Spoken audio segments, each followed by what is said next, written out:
जय श्री कृष्ण। राधे राधे। आज मंगलवार है और आज हम सुनते हैं मंगलवार व्रत कथा। एक बार एक ब्राह्मण दंपति थे। उन्हें संतान सुख प्राप्त नहीं था। इस कारण वे बहुत दुखी रहा करते थे। ब्राह्मण पुत्र प्राप्ति की कामना में हनुमान जी की पूजा करने के लिए एक बार वन को चले गए। वहां भक्ति भाव से रहकर वे हनुमान जी की पूजा करने लगे। घर पर उनकी पत्नी भी पुत्र प्राप्ति के लिए प्रत्येक मंगलवार का व्रत करती थी।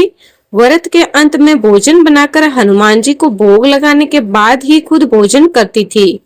एक बार किसी कारण से ब्राह्मणी भोजन बनाकर हनुमान जी को भोग नहीं लगा पाई, तो उन्होंने अपने मन में प्रण किया कि अब अगले मंगलवार को हनुमान जी को भोग लगाने के बाद ही वे भोजन करेगी। इस तरह 6 दिन भूखे रहने के कारण मंगलवार के दिन वे मूर्छित हो गई। हनुमान जी उन ब्राह्मणी की भक्ति, लगन और निष्ठा देखकर प्रसन्न हो गए। उन्होंने प्रकट होकर दर्शन दिए और कहा, मैं तुमसे बहुत प्रसन्न हूँ।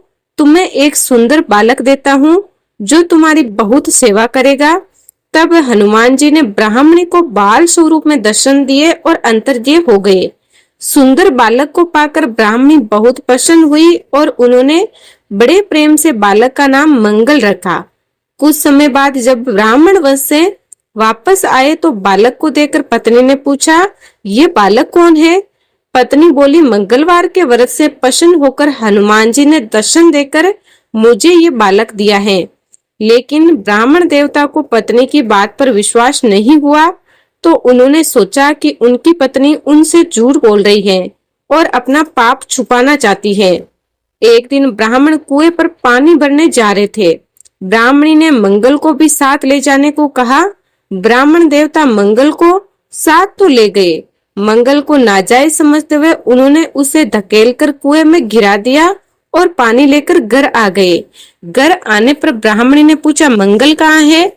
ब्राह्मण देवता कुछ बोलते इससे पहले ही मंगल मुस्कुराता हुआ घर में आ गया। ये देखकर अब तो ब्राह्मण देवता आश्चर्य में पड़ गए। सोचने लगे कि इस बालक को तो मैंने कुएं में धकेल दिया था। फिर रात को सपने में ब्राह्मण देवता ने के सपने में हनुमान जी को देखा और कह रहे थे कि ये बालक मैंने दिया है, तुम्हारी पत्नी पर शक करना उचित नहीं है, वे तो पतिव्रता स्त्री है। ब्राह्मण ये सच जानकर बड़े प्रसन्न हुए और शर्मिंदा भी हुए। इसके बाद तो ब्राह्मण दंपति ने हर मंगलवार को निष्ठा के साथ, भक्ति के साथ व्रत करा और आनंद पूर्वक वे अपना जीवन बिताने लगे। इस प्रकार जो भी व्यक्ति मंगलवार का व्रत करता है और मंगलवार व्रत की कथा पढ़ता या सुनता है और दूसरों को सुनाता है, तो हनुमान जी की कृपा से उन्हें सभी प्रकार के सुख प्राप्त होते हैं। मंगल ग्रह 9 ग्रहों में से एक है जिन्हें अगारक और पूजा नाम से भी जाना जाता है।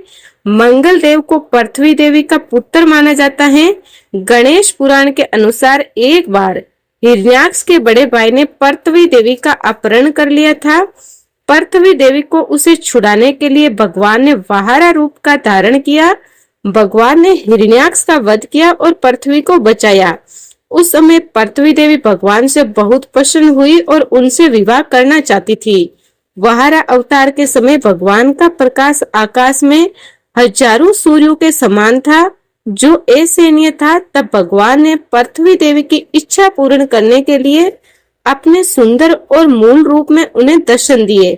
तब उनका विवाह हुआ और वे 1 वर्ष तक अकेले रहे। तब उनके पुत्र के रूप में मंगल देव का जन्म हुआ। शिव पुराण के अनुसार एक बार भगवान शिव कैलाश पर्वत पर ध्यान में लीन थे। तब उनके माथे से पसीने की 3 बूंदें निकली और धरती पर गिरी। उन बूंदों में से एक अत्यंत सुंदर शिशु प्रकट हुआ, जिसका रंग लालिमा लिए हुए था, जिसकी 4 भुजाएं थी। भगवान शिव ने बालक का पालन पोषण करने के लिए पृथ्वी देवी भूमि को सौंप दिया। बालक का नाम भौम रखा गया, क्योंकि उसका पालन पोषण और परवरिश भूमि द्वारा यानी धरती माता द्वारा हुई थी। जब भौम बड़े हुए तो वे काशी गए और भगवान शिव को प्रसन्न करने के लिए कठिन तपस्या की। भगवान शिव ने उन्हें आशीर्वाद देते हुए मंगल लोक प्रदान किया, जो शुक्राग्रह से भी अधिक श्रेष्ठ था। इसी भौम को सौर मंडल में मंगल ग्रह के नाम से जाना जाता है। मंगल देव की 4 भुजाएं हैं और वे त्रिशूल और गदा हथियार के रूप में धारण करते हैं। ये लाल आभूषण धारण करते हैं। मंगल देव की पूजा करने से त्वचा संबंधी रोग, ऋण और गरीबी से मुक्ति मिलती है। भगवान मंगल का रत्न मूंगा है और उनका दिन मंगलवार है और ये दक्षिण दिशा के संरक्षक हैं। मंगलवार व्रत की कथा के अनुसार एक समय की बात है, एक बूढ़ी औरत रहती थी। वह हर मंगलवार को व्रत करती और उन्हें हर तरह से सुख समृद्धि प्राप्त थी। उनकी बहू उन्हें हर मंगलवार को 4 रोटी देती। तब वे रोटियां लेकर हनुमान जी के मंदिर में जाती और वहां 2 रोटियां अर्पित करती। बाकी 2 रोटियां वे खुद खा लेती और तृप्त हो जाया करती। एक बार बहू ने अपने बच्चों को दादी के पास पीछे पीछे चलने को कहा। वे क्या करती है इस बात पर नजर रखने के लिए कहा। मंगलवार का दिन आने पर बूढ़ी महिला ने 4 रोटियां हाथ में ली और वे बजरंगबली हनुमान जी के मंदिर में जाने लगी। उनके पीछे पीछे उनके पोते भी चल रहे थे और जब पोतों ने देखा कि दादी ने भगवान हनुमान जी को 2 रोटियां अर्पित की है और शेष 2 रोटियों से अपना व्रत खोला है, तब उन्होंने घर आकर अपनी माँ को ये बात बताई। माँ को लगा कि बूढ़ी माई 2 रोटियां तो बर्बाद ही कर रही है। फिर उसने अगली बार केवल 2 ही रोटियां पकाने का निश्चय किया। अगले मंगलवार को बहू ने उन्हें 4 की बजाय केवल 2 ही रोटियां दी। तब बूढ़ी माई हनुमान जी के मंदिर में गई और हनुमान जी को 1 रोटी अर्पित करके शेष 1 रोटी से अपना व्रत खोला। उनके पोतों ने ये सब भी देखा और घर आकर फिर से अपनी माँ को सारा हाल बताया। अब उन बालकों की माँ को लगा कि बूढ़ी माई तो 1 रोटी बर्बाद कर रही है, अगली बार मैं इनको केवल 1 ही रोटी दूंगी। ऐसा उसने फैसला किया। फिर अगला मंगलवार आने पर बहू ने बूढ़ी माई को केवल 1 ही रोटी दी और बूढ़ी माई उस 1 रोटी को लेकर हनुमान जी के मंदिर में चली गई। उसने आधी रोटी हनुमान जी को अर्पित की, बाकी आधी रोटी से अपना व्रत खोला। उनके पोतों ने आज भी ये सब देखा तो घर आकर अपनी माँ को बताया। बहू ने सोचा कि बूढ़ी माई तो घर का पैसा बर्बाद कर रही है। अब उसने फैसला किया कि वे अगले मंगलवार को उन्हें कोई रोटी नहीं देगी। उधर वे बूढ़ी माई अगले मंगलवार को बिना रोटी लिए खाली हाथ बजरंगबली हनुमान जी के मंदिर में गई। आज उनके पास उन्हें अर्पित करने के लिए कुछ भी नहीं था। तब बजरंगबली हनुमान एक छोटे से बालक के रूप में उनके सामने प्रकट हुए और बोले, बूढ़ी माई क्या हुआ? तब बूढ़ी माई ने उस बालक को पूरी कहानी सुनाई। बालक ने कहा, माई आप इस मंदिर के पीछे अपनी एक कुटिया क्यों नहीं बना लेती और मुझे आप अपना पुत्र मान लीजिए। मैं आपके भोजन का प्रबंध करूंगा। ऐसे परिवार में रहने का क्या लाभ जो अपने बुजुर्गों की देखभाल नहीं करता। बूढ़ी माई उस बालक की बात मान गई और झोपड़ी बनाकर वहीं पर रहने लगी। हर रोज वे छोटा बालक उनके लिए एक जग भरकर दूध और चीनी मक्खन मिला हुआ चूरमा लाता।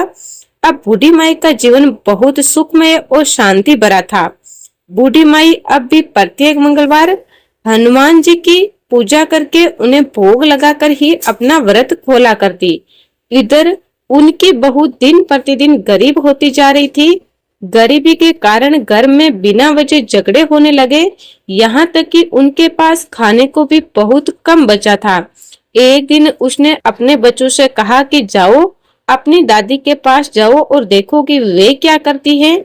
बच्चे अपनी दादी के घर गए तो बूढ़ी माई ने उनका स्वागत किया। उन्होंने बच्चों को दूध और चूरमा दिया और उन्हें रोज आने को कहा। बच्चे घर वापस आए और सारी बात अपनी माँ को बताई।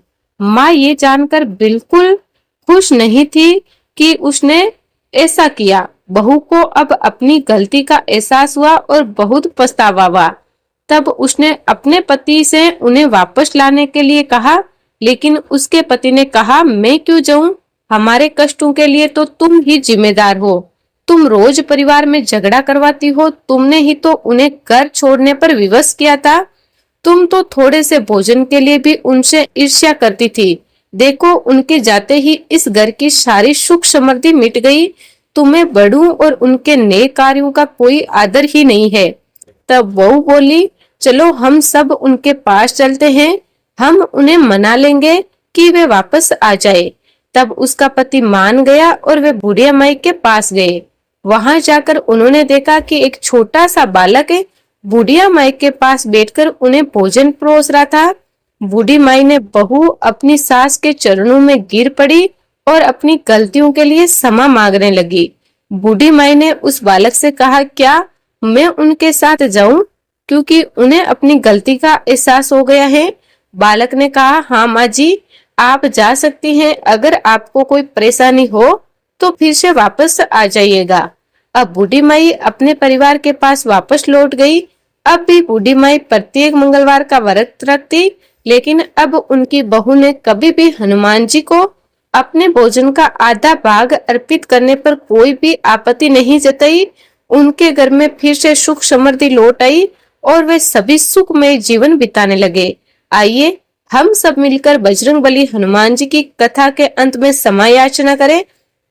हे पवन पुत्र, हे संकट मोचन, हे भक्तवत्सल हनुमान जी महाराज, आपकी पावन कथा का श्रवण और वर्णन आज आपके ही आशीर्वाद से पूर्ण हुआ है। यदि इस कथा के वाचन, श्रवण या उच्चारण में हमसे कोई भी त्रुटि, अशुद्धि या भूल हो गई हो तो कृपया करके आप उसे क्षमा करें।